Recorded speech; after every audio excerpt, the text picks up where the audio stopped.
Since you are both on Twitter and on YouTube, if you had to choose which one is more effective for building an audience, which one would you say is the most effective? So I would say Twitter is a quicker, where you Mm, can hypothetically network with others. They may be able to give you shout outs. mhm, They'll back in the days, which isn't even mhm. that long ago, but back in the days, they used to have these thing called Follow Fridays. So Yeah. one per, do you recall that? Yes, I do. Yeah, I don't see that as much anymore. But every No. Friday, there would be someone that would uh, build a list of Hmm. accounts to follow, and each of these big accounts would retweet it to their audience. So now you're just getting a flurry of followers.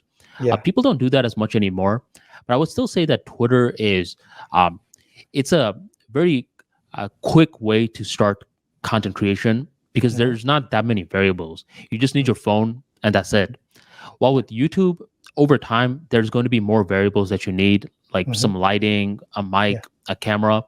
But even with YouTube, you can get started with just creating videos from your phone. Hmm. What I've noticed, Jay, is that YouTube is more of a long game because it Yeah. is a search engine.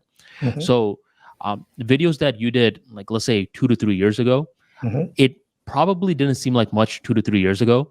Hmm. Then out of nowhere, the algorithm picks it up and it starts breathing life into it. Yeah. Like my most popular video is something that I did in the end of 2020, and it Wow. still brings in a bunch of traffic. Yeah. While with Twitter, you're not necessarily going to see that. You're Yeah. going to get a tweet, and its shelf life is Hmm. 24 hours unless you retweet it. Hmm. So it's different mindsets. Yeah. So for your audience members, it's what is it that I want to do? Right? Do you want Hmm. to get practice with creating content? Then start off with Twitter. Do you want to be in it for the long run? Then Hmm. start off with YouTube. But Mm. eventually, you'll find a way to merge the two. I Right. started off with Twitter, and then I expanded to YouTube.